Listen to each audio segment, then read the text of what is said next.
Hello everyone, welcome to the TGT lab.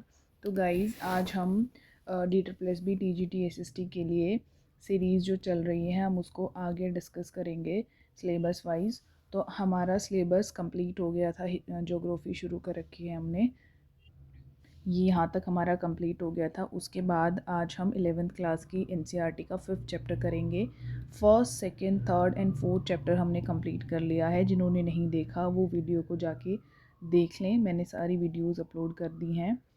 अब हम करेंगे रॉक्स एंड मिनरल। तो ये टॉपिक हमारा यहाँ से कंप्लीट हो जाएगा। सोयल फॉर्मेशन वाला जो है वो इसमें नहीं बताया हुआ, बट हम सोयल फॉर्मेशन को अलग से, जो हमारा 11th क्लास की फ़िज़िकल जोग्राफ़ी, इंडियन जोग्राफ़ी है, उसमें से पढ़ेंगे। तो इसका भी मैं अलग से वीडियो बना दूँगी जो कि सिर्फ सोयल पर होगी। तो आज हम 11th क्लास की एनसीईआरटी का 5th चैप्टर कर रहे हैं। जो हमारी न्यू एनसीईआरटी है उसमें से ये चैप्टर जो है वो रिमूव कर दिया गया है, बट जो हमारी पुरानी वाली एनसीईआरटी है उसमें से आज हम इस चैप्टर को करने वाले हैं। तो ये है हमारा 5th चैप्टर जिसका नाम है मिनरल्स एंड रॉक्स। इस चैप्टर में हम पढ़ेंगे कि मिनरल्स की फॉर्मेशन कैसे होती है और रॉक्स की फॉर्मेशन कैसे होती है। As we all know that जो एलिमेंट्स हैं अर्थ के ऊपर, जो अर्थ में जो एलिमेंट्स हैं, जो हमारी अर्थ है वो इन एलिमेंट से ही बनी हुई है। और जो एलिमेंट्स हैं सॉलिड फॉर्म में है या फिर मोल्टन या लिक्विड फॉर्म में है। जो सॉलिड फॉर्म में है वो हमारी आउटर लेयर है अर्थ की, जो कि सॉलिड में है। And in the hot and molten form में इंटीरियर है अर्थ का। हमने क्रस्ट मेंटल कोर के बारे में 3 लेयर्स ऑफ अर्थ की पढ़ा था, जिसमें हमें पढ़ा था कि जो हमारी कोर है वो कैसी है, वो लिक्विड स्टेट में है। ओके, तो इसी बारे में हम अब आगे पढ़ेंगे। That 98% of the total crust of the earth is compose of 8 element: oxygen, silicon, aluminium, iron, calcium, sodium, potassium, magnesium, and the rest of the constituted by titanium, hydrogen, phosphorus, manganese, sulfur, carbon, nickel and other elements। ये elements आपको याद रखने बहुत ज़रूरी हैं। अब मैं आपको एक इसका न्यूमोनिक बता देती हूँ। That is OSAICSPM। ओके, ओ से बनेगा हमारा ऑक्सीजन, एस से बनेगा हमारा silicon, aluminium, okay, iron, calcium, potassium, sodium, potassium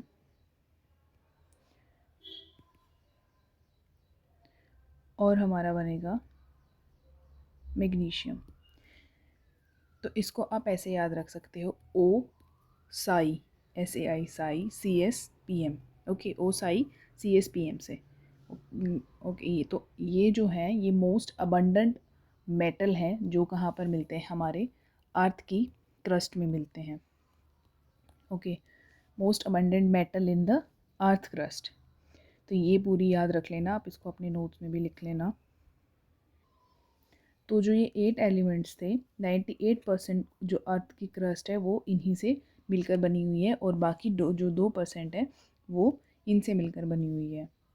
और एक और इंटरेस्टिंग बात ये है कि ये जितनी भी एलिमेंट्स हैं अर्थ की क्रस्ट पर अकेले, मतलब इंडिविजुअली रेयरली ही मिलते हैं, बट ये जो एलिमेंट्स हैं ये अर्थ की जो क्रस्ट है उस पर एक दूसरे से कंबाइन करके और सब्सटेंसेस की फॉर्म में मिलते हैं। देखो इस पैराग्राफ में ये the element in the earth crust are rarely found exclusively but are usually combined with other element to make various substances and these substances are recognised as mineral.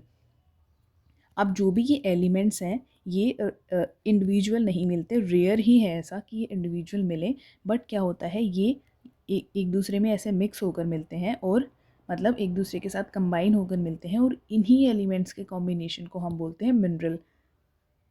तो mineral की definition यहाँ दी गई है: the mineral is a naturally occurring organic and inorganic substance having an orderly atomic structure and definite chemical composition and physical property. यहाँ पर है mineral is compose of 2 और मोर element. वही मैंने अभी बताया, एलिमेंट्स के डिफरेंट डिफरेंट फॉर्म है जो वो एक साथ कंपाइल होते हैं तो मिनरल बनाते हैं, but sometimes single element minerals like sulphur, copper, silver, gold, graphite etcetera are found. Rarely होता है, समटाइम्स ऐसा होता है कि वो एलिमेंट्स जो है वो सिंगल फॉर्म में मिले। एक मिनरल जो है वो दो से ज़्यादा एलिमेंट्स के कंपोजिशन से बनता है, बट इसमें यही बताया है कि sulphur, copper, graphite, gold and silver जो हैं ये क्या हैं, ये सिंगल एलिमेंट मिनरल की फॉर्म में भी मिलते हैं, तो ये याद रखना है। अब आते हैं हम कि हमने जो अर्थ की क्रस्ट है उस पर अराउंड 2000 मिनरल्स को आइडेंटिफाई किया है, लेकिन ये जो 2000 मिनरल्स हैं ये मेजरली 6 मेजर मिनरल ग्रुप के अंडर ही आते हैं, और इनको हम रॉक फॉर्मिंग मिनरल्स भी बोलते हैं, ठीक है, that are known as major rock forming minerals. Next चलते हैं हम। The basic source of all minerals is the hot magma in the interior of earth. ये हमने पहले ही पढ़ा है कि रॉक की फॉर्मेशन कैसे होती है, वैसे ही जो मिनरल्स हैं वो भी कहाँ से आते हैं, हमारी जो इंटीरियर अर्थ की उसमें जो हॉट मैग्मा है जब वो बाहर आता है तो उसमें डिफरेंट पीवीटी के कंपोजिशन से वो क्या है फॉर्म ले लेते हैं, डिफरेंट डिफरेंट रॉक्स की और मिनरल्स की, और जो मिनरल्स हैं वही कंबाइन करके क्या करते हैं, हमारे रॉक की फॉर्मेशन करते हैं। तो ये आप पढ़ लेना, when magma cools crystal of minerals appear and the systematic series of minerals are formed in sequence of solidify so as to form rocks. Minerals such as coal, petroleum and natural gases are organic substance found in solid, liquid and gaseous form respectively. ये आप पूरा पढ़ लेना, बिल्कुल easy है। इसी के बारे में मैंने तुम्हें प्रीवियस चैप्टर्स में पूरा डिफ़ाइन करके बताया हुआ है, कैसे हमारी 3 लेयर्स ऑफ अर्थ हैं उनमें कौन कौन से सब्सटेंसेस किस फॉर्म में मिलते हैं, वो सारे आपको समझ में आ जाएगा। ये सब आपका क्रक्स समझ में आ जाएगा इसका, जो कि इस एक पैराग्राफ में बताया हुआ है, वो प्रीवियस वीडियोज़ में आप देख लेना, प्रीवियस जो चैप्टर्स हैं उनमें मैंने बताया हुआ है। A brief information about some important minerals in term of their nature and physical characteristic. अब इसके फिजिकल कैरेक्टरिस्टिक्स दे रखे हैं यहाँ पर, इसके बारे में हम पढ़ेंगे।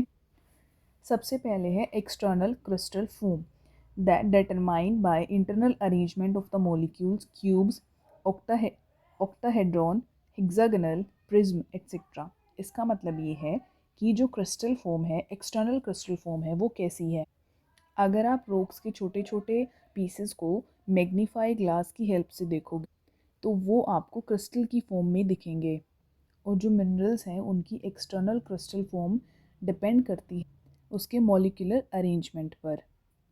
अब जो मॉलिक्यूल्स हैं इनकी फॉर्म किसी भी तरह की हो सकती है, जैसे क्यूब्स में हो सकती है, प्रिज्म में, हेक्सागोनल में, तो यही इसमें बताया हुआ है कि जो एक्सटर्नल क्रिस्टल फॉर्म है वो क्या है। नेक्स्ट है हमारा cleavage, tendency to break in given direction producing relatively plane surface result in the internal arrangement of the molecule, may cleave in one or more directions and at any angle to each other। इसका मतलब ये है कि जब कोई भी mineral break होकर plane surface की फॉर्मेशन करता है, मतलब देखो जैसे ये था, ये हमारा एक मिनरल है और वो ब्रेक हो गया और बिल्कुल सीधे ऐसे इस डायरेक्शन में ब्रेक हुआ, ऐसे ब्रेक हुआ, ऐसे ब्रेक हुआ, तो बिल्कुल प्लेन सरफेस की जो है वो फॉर्मेशन करता है, प्लेन सरफेसेस। और इस मिनरल की जितने भी मिनरल्स हैं उनकी अगर ये टेंडेंसी है तो उसको हम क्लेवेज बोलते हैं, और ये इंटरमोलिकुलर अरेंजमेंट का रिजल्ट होता है, जिनके बीच में जो बॉन्ड्स हैं वो क्या होते हैं, वीक होते हैं, जिसकी वजह से ये टूट जाते हैं, और ये एक से ज़्यादा डायरेक्शन में किसी भी एंगल पर हम इसको देख सकते हैं, इसमें वही बताया हुआ है, ठीक है। नेक्स्ट है हमारा fracture, internal molecular arrangement so complex there are no plane of molecules, the crystal will break in irregular manner not along plane of cleavages. अब क्लेवेजेस में प्लेन की तरह, जैसे बिल्कुल ऐसे प्लेन था ना, अब इसमें क्या होता है, मॉलिक्यूल टूटते तो हैं बट वो ऐसे प्लेन में नहीं टूटते, उनकी कोई भी डायरेक्शन, कोई भी शेप ऐसे हो सकती है। फ्रैक्चर का मतलब ये है। नेक्स्ट है हमारा लस्टर। अब लस्टर जो है उसका मतलब होता है चमक। अब मिनरल का जो कलर है वो कैसा भी हो लेकिन उसमें क्या होगी, चमक ज़रूर होगी, तो यही इसमें बताया हुआ है। अब हम नेक्स्ट बात करते हैं कलर की। Some minerals have characteristics colour determined by their molecular structure. अब देखो जब भी किसी ऑब्जेक्ट पर लाइट पड़ती है तो वो ऑब्जेक्ट कुछ लाइट को ऑब्जर्व कर लेता है और कुछ लाइट को रिफ्लेक्ट बैक कर देता है, तो फिर जो हमें कलर दिखता है वो क्या होता है, एक्चुअल उसका कलर जो हमें सीन होता है उसके रिफ्लेक्शन बैक के बाद, ठीक है, सॉरी वो रिफ्रैक्ट करता है, ठीक है, रिफ्लेक्शन और रिफ्रैक्शन में फ़र्क होता है।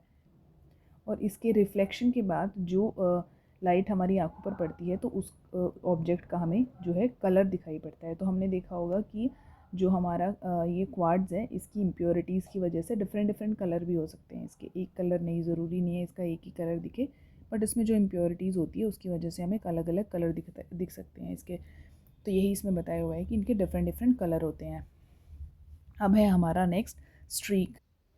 अब स्ट्रीक का मतलब होता है लकीर। मिनरल्स जिस कलर के दिखाई देते हैं, ज़रूरी नहीं है कि उनसे जब हम एक लकीर खींचें तो वो भी उसी कलर की हो, वो अलग कलर की हो सकती है। हमने कई बार देखा है कि कोई ब्लैक कलर का पत्थर है, अगर उससे हम लकीर खींचते हैं तो वो रेड कलर की या फिर किसी और कलर की होती है, ठीक है। तो इसका ही मतलब क्या है, स्ट्रीक है। नेक्स्ट है हमारा ट्रांसपेरेंसी। इसमें देखो एग्जाम्पल भी दिया हुआ है स्ट्रीक में। Malachite is a green and gives green streak. Fluorite is purple और green but gives white streak. ठीक है, डिफरेंट कलर के हमारे एलिमेंट्स हो सकते हैं, लेकिन जब उनकी स्ट्रीक खींचते हैं, जब हम उनसे लाइन खींचते हैं तो वो अलग कलर की दिखती है। ट्रांसपेरेंसी में है, जब मिनरल के थ्रू लाइट डायरेक्टली पास हो जाए तो वो ट्रांसपेरेंट कहलाते हैं, लेकिन अगर डायरेक्टली पास ना हो तो वो ओपैक कहलाते हैं। अब स्ट्रक्चर भी डिपेंड करता है कि जो एलिमेंट्स हैं उनमें क्रिस्टल्स की जो फॉर्मेशन है, जो अरेंजमेंट है वो कैसी है, तो वो उसी तरीके का स्ट्रक्चर बनाते हैं। अब हार्डनेस, ये बहुत इंपॉर्टेंट है, इस पर क्वेश्चन भी आया हुआ है कि उनकी जो हार्डेस्ट एलिमेंट है उनको एक तरह से अरेंज करो आप। तो ये याद रखना है। सबसे 10 minerals are selected to measure the degree of hardness from 1 to 10. They are talc, gypsum, calcite, fluorite, apatite, feldspar, quartz, topaz, corundum and diamond. ये बहुत इंपॉर्टेंट क्वेश्चन है, इसको तुम याद रखना, इसमें से ज़्यादा हाई चांसेस हैं इसी के आने के। स्पेसिफिक ग्रेविटी 10th जो है, ये रेशियो है between weight of the given object and the weight of the equal volume of water. अब जो वेट है इक्वल वॉल्यूम ऑफ वाटर का, उसको निकालने के लिए हम जो वेट है ऑब्जेक्ट का एयर में और वेट है वाटर में, उसको हम सब्ट्रैक्ट कर देते हैं। कैसे, जो वेट है मिनरल का एयर में, उसमें से माइनस कर देंगे जो वेट है मिनरल का वाटर में। और ये हमने मिनरल्स की फ़िज़िकल प्रॉपर्टीज़ पढ़ ली। अब हम पढ़ेंगे मेटेलिक मिनरल्स क्या होते हैं और नॉन मेटेलिक मिनरल्स क्या होते हैं। मेटेलिक मिनरल्स वो होते हैं जो मिनरल्स कंटेन करते हैं metal content and can be subdivided into 3 part. Precious metal कौन से होंगे, गोल्ड, सिल्वर, प्लेटिनियम, ये प्रीशियस हैं, महंगे आते हैं, कम मिलते हैं, ठीक है। फिर है ferrous metal. Ferrous itself define as कि ये इसमें क्या है, आयरन का कंटेंट होगा। Iron and other metals often mixed with iron to form various kinds of steel. Third है non ferrous metal, include metal like copper, lead, zinc, tin, aluminium etcetera. ये याद रखना है, फेरस नॉन फेरस मेटल कौन कौन से होते हैं, कि इसको डिवाइड कैसे किया हुआ है। अब आते हैं नॉन मेटेलिक मिनरल्स, वो मिनरल्स जो क्या है मेटल कंटेंट नहीं होता जिनमें। These minerals do not contain metal content. Sulphur, phosphate, nitrate इस नॉन मेटेलिक मिनरल के एग्जाम्पल है। और सिमेंट जो है मिक्सचर है ऑफ नॉन मेटेलिक मिनरल, ये याद रखना है, क्वेश्चन ये आया भी हुआ है। नेक्स्ट बात हम करेंगे रोक्स की। रोक के बारे में पहले भी हमने पढ़ा है, रोक साइकिल के बारे में पढ़ा है, लेकिन इसमें हम और ज़्यादा अच्छे से पढ़ेंगे, ठीक है। तो रोक जो है, the earth crust is compose of rock, हमने पढ़ाई है अभी। The rock is a aggregate of one or more minerals and rock may be hard, soft and in varied colours. For example granite जो है वो हार्ड होता है, soapstone soft होता है, gabbro black and quartzite can be milky white. Rock do not have definite composition, याद रखना है रोक की डेफिनेट कॉम्पोजिशन नहीं होती है। Of mineral constituent feldspar and quartz are the most common mineral found in the rock. ये चीज़ें याद रखनी है जो मैंने तुम्हें हाईलाइट की हुई है।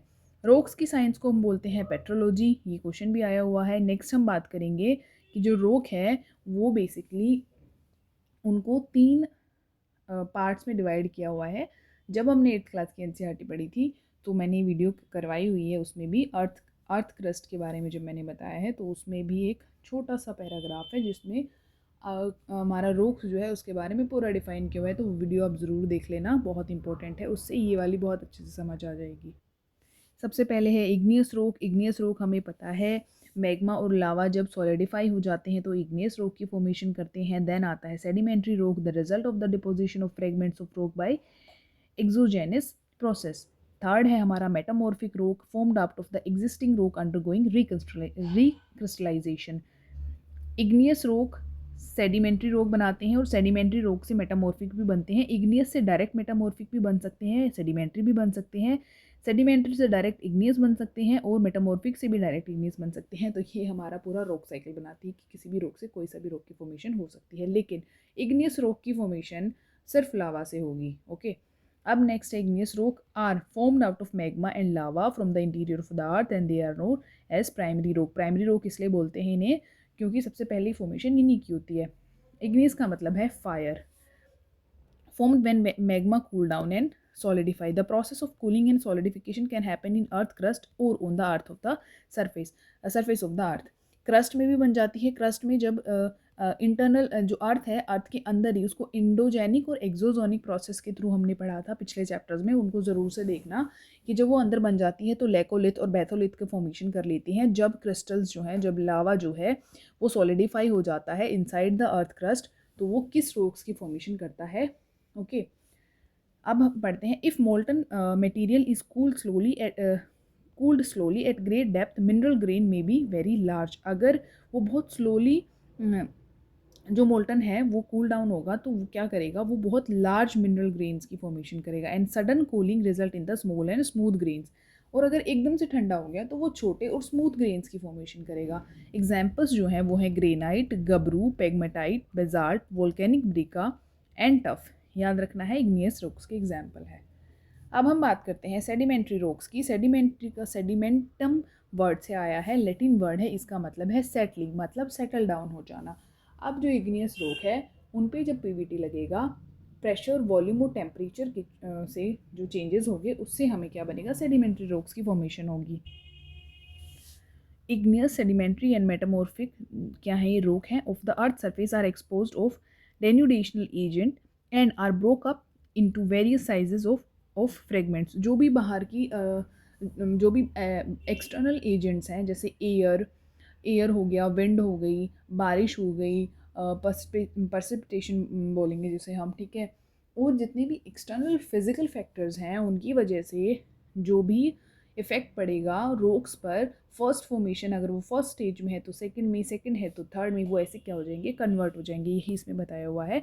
Such fragments are transported by different exogenous agencies and deposits, and these deposits through compaction turn into rocks. Rock formation हो जाती है ऐसे इनकी। ओके, एंड इस प्रोसेस को हम बोलते हैं लिथिफिकेशन। तो याद रखना है लिथिफिकेशन किसकी होती है, सेडिमेंट्री रॉक्स की होती है। अब जो सेडिमेंट्री रॉक्स हैं वो 3 मेजर ग्रुप्स में उनको डिवाइड किया हुआ है, क्लासीफाई किया हुआ है। मैकेनिकली फॉर्म्ड, जो मैकेनिकली फॉर्म होते हैं, ऑर्गेनिकली फॉर्म होते हैं और केमिकली फॉर्म होते हैं। ये भी इंपॉर्टेंट है, मैकेनिकली फॉर्म। अब लाइमस्टोन है ना, याद रखना है तीनों में है। लाइमस्टोन जो है मैकेनिकली भी, ऑर्गेनिकली और केमिकली भी फॉर्म होता है, ठीक है। मैकेनिकल से जो बनते हैं वो सैंडस्टोन है, कॉन्ग्लोमरेट है, शेल है, लोस है, एट्सेट्रा। ऑर्गेनिकली फॉर्म होते हैं जो हमारे geyserite, chalk, limestone, coal, etcetera. Chemically formed होते हैं हमारा chert, limestone, halite, potash are some example. ये याद रखने हैं आपको। तीनों फॉर्मेशन किसकी होती हैं, सेडिमेंट्री रॉक की। नेक्स्ट है हमारा metamorphic rock. These rock form under the action of pressure, volume, temperature, PVT. Okay. Metamorphism occur when rocks are forced down to lower levels by tectonic process, or when molten magma rising through the crust come into contact with the crustal rock, or the underlying rock are subjected to great amounts of pressure by overlaying rocks.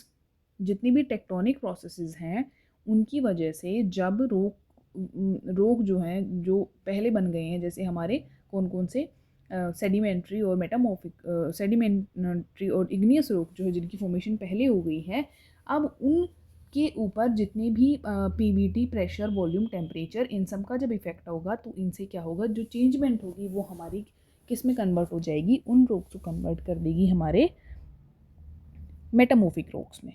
Okay, यही बताया हुआ है इसमें। अब हम बात करते हैं डायनेमिक मेटामॉर्फिज्म की। वो क्या होता है, जब भी कोई भी मैकेनिकल डिसरप्शन होता है और ओरिजिनल मिनरल का रीऑर्गेनाइजेशन होता है, जो रॉक्स हैं उसके मिनरल्स का रीऑर्गेनाइजेशन होता है ब्रेक होने की वजह से, क्रश होने की वजह से, लेकिन उनमें कोई भी केमिकल चेंज नहीं आता है, उसको हम डायनेमिक मेटामॉर्फिज्म बोलते हैं। Okay, and the minerals of rock chemically alter and recrystallise due to thermal metamorphism, and there are two type of thermal metamorphism, contact metamorphism and regional metamorphism। contact जब वो किसी की contact में आकर, जैसे कि rock come into contact with hot intruding magma and lava and the rock material recrystallize under high temperatures। regional metamorphism में rocks undergo recrystallization due to deformation caused by tectonic shearing together with the high temperature and pressure or both।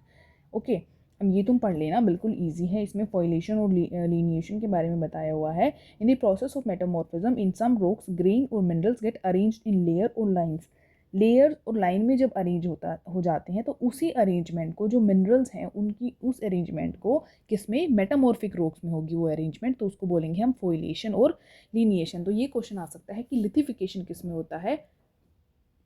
Lithification होता है हमारा sedimentary rocks में, और lineation और फॉइलेशन होता है हमारा मेटामॉर्फिक रॉक में। तो ये दोनों चीज़ें याद रखनी है। Sometimes mineral and material of different groups are arranged into alternating thin और thick layers appearing in the light and dark shades. हमने देखा है ना कई बारी कि ये बहुत ज़्यादा डार्क है, फिर उसमें लाइट आ गई बिल्कुल, फिर इसमें डिफरेंट कलर आ गया। तो ये जितनी भी हमारी लेयर्स हैं उसमें डिफरेंट डिफरेंट कलर कॉम्पोजिशन भी आ जाता है इसी की वजह से। ओके, अब नेक्स्ट है हमारा such a structure in metamorphic rock is called banding and rock displaying banding are called banded rock. Metamorphic rocks are classified into two major, foliated rocks and non foliated rocks.